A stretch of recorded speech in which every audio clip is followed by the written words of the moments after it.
Hello, Scrufftards! Welcome back to the Warzone. I'm Scruffy, and this is Scruffy Tales. And I figure it's time to annoy the pro-Russians on YouTube once again by taking a look at how Danish weapons are defeating Russia in Ukraine. Let's get into it. And Denmark has pledged 19 F-16 Fighting Falcons to Ukraine, and they've done so together with the Dutch, I believe, to a total of, what is it, 50 F-16s when everything's said and done. No small force. This is exactly what Ukraine needs. They need a very capable fighter. They don't need the best fighter. They just need a capable fighter, and they need numbers. So a well and truly good enough Western fighter. It's not an F-35, but it is a very capable fighter still.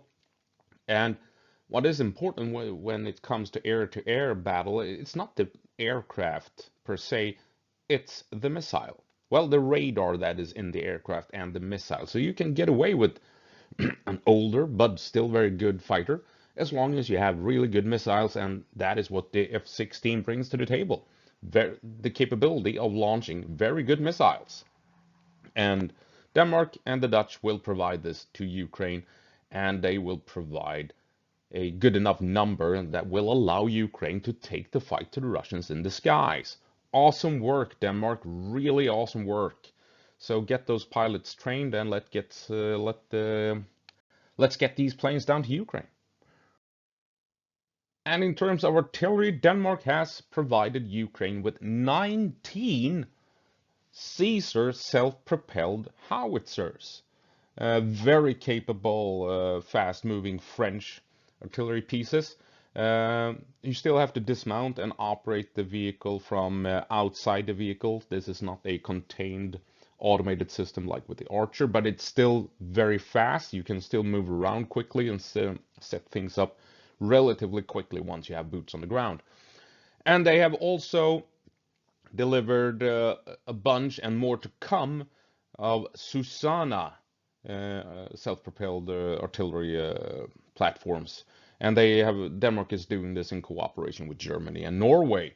So a lot of artillery pieces from Denmark. And of course, of late, Denmark announced that it will empty all of its storages and warehouses of artillery ammunition and send it all of it, every single piece of artillery ammunition, shells and gunpowder and what have you, it will all be shipped down to Ukraine. So Denmark, they are really showing the way here and going all in and shipping as much as they possibly can to Ukraine. Awesome stuff. And when it comes to tanks, Denmark is really at the forefront as well, having promised Ukraine some at least 70 Leopard 1s. Older tanks from the 60s and 70s, yes, but these are still armored vehicles. Ordinary infantry can't deal with them without a dedicated weapon. And you still need a tank or a javelin or whatever the Russians are using to deal with a Leopard 1. So these are still very powerful weapons. Yes, they can't hold their own perhaps against a modern T-90 battle tank, but anything else is fair game. These tanks, they are old, but they work. And they have a big gun, and you need a dedicated anti-tank weapon to deal with them.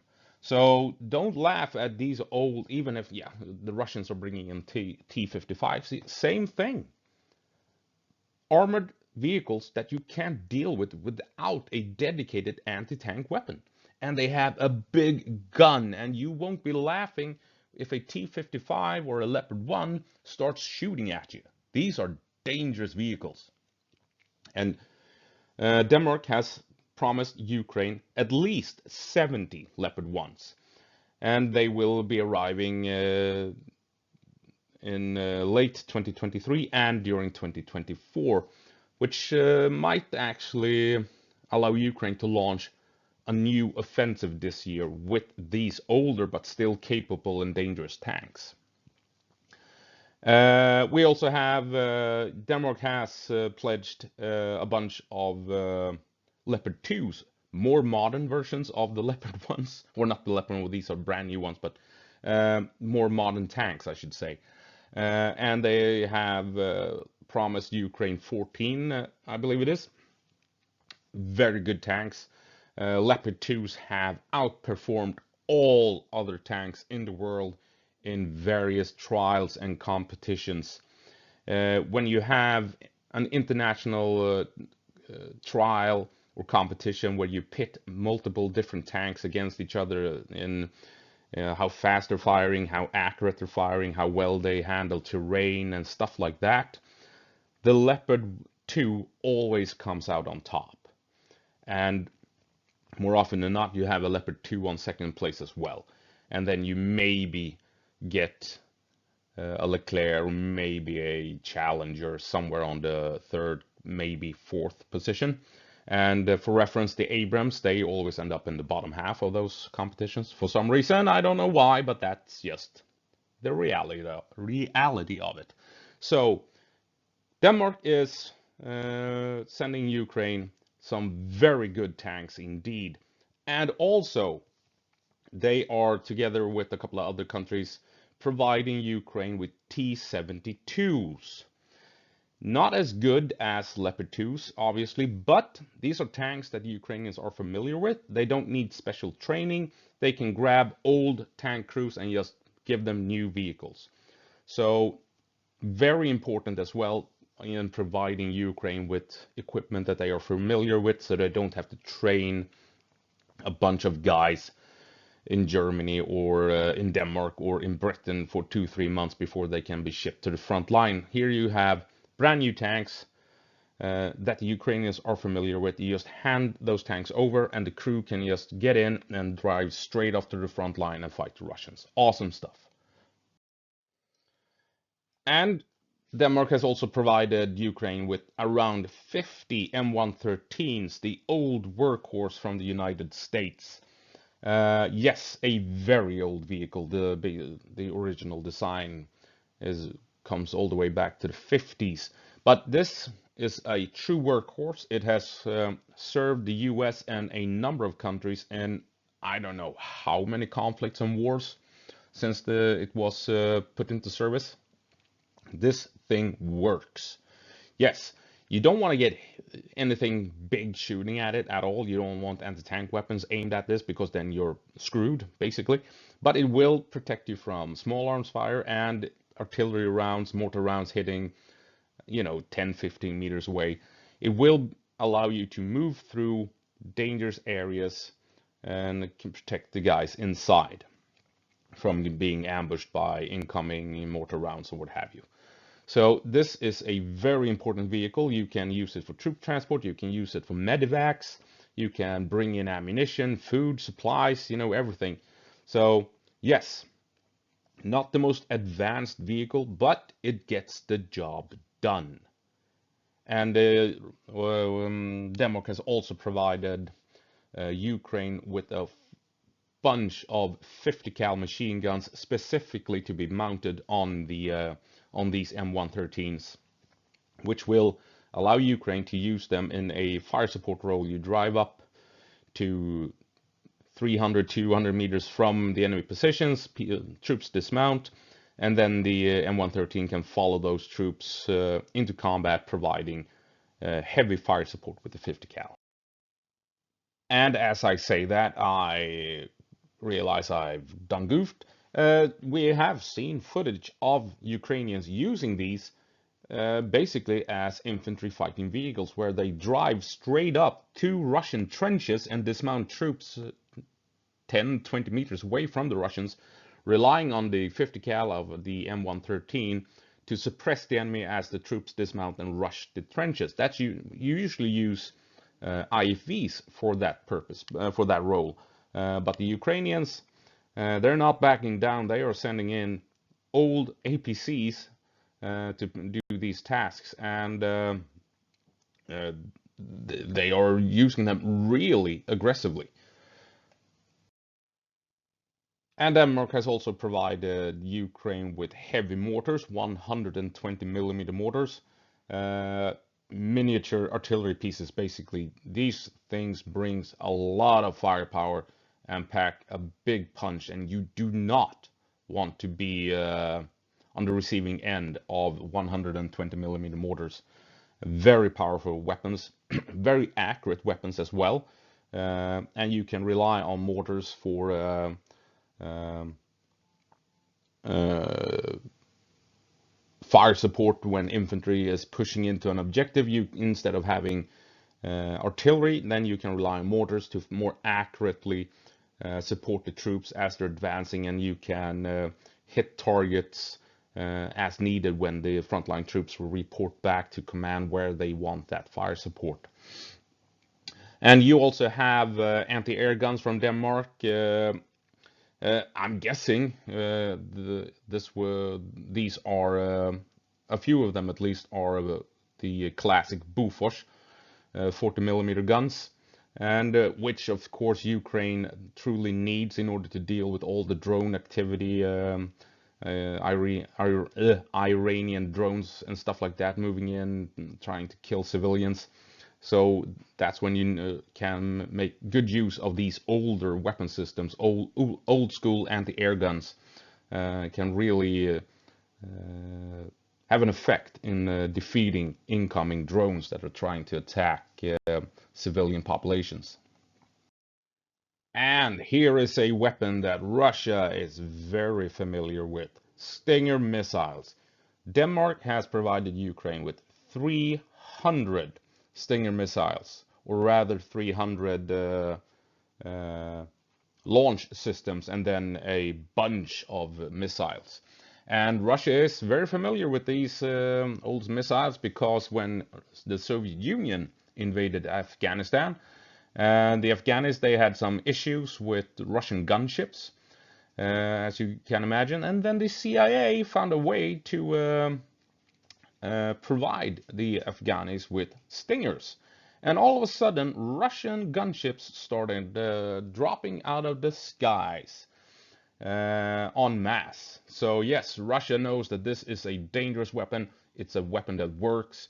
And Ukraine have been using these to shoot down everything from helicopters to incoming missiles trying to reach civilian towns and cities. Very capable weapon, and I'm sure that it has a impressive kill count so far.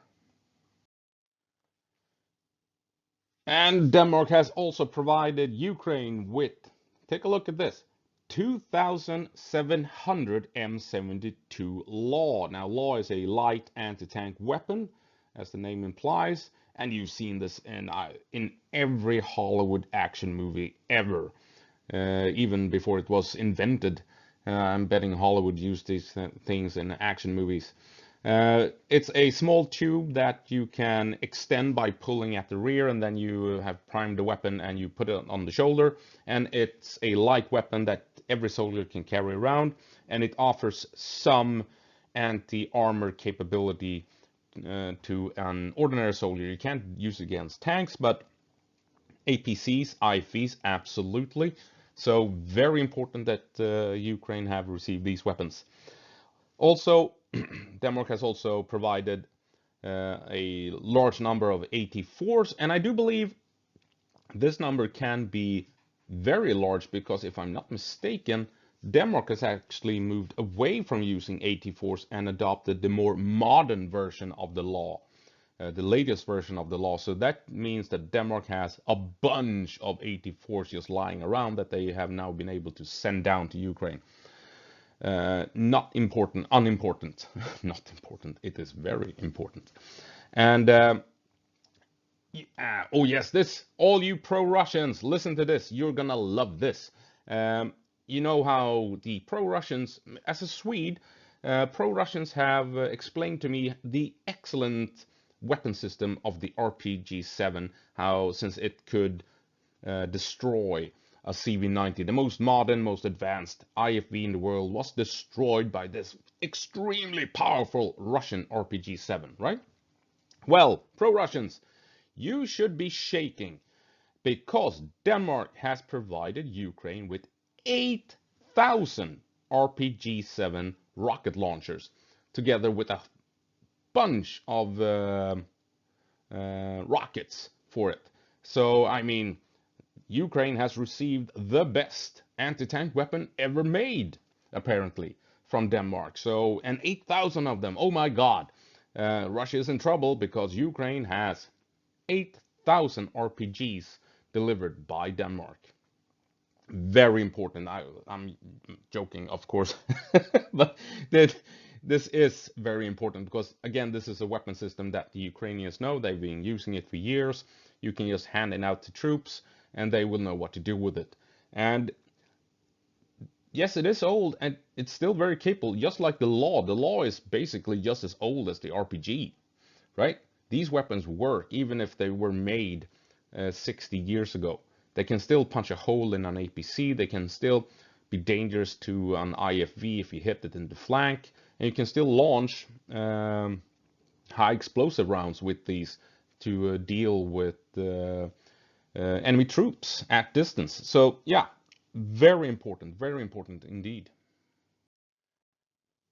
And Denmark has provided Ukraine with a host of other stuff that I won't be bringing up in this video. I mean, demining equipment, anti-tank mines, drones, and what have you. Now, granted, this is a list of a bunch of military equipment that Denmark uses and that they have now provided to Ukraine. It's not that much, many stuff that Denmark has invented, but Denmark has provided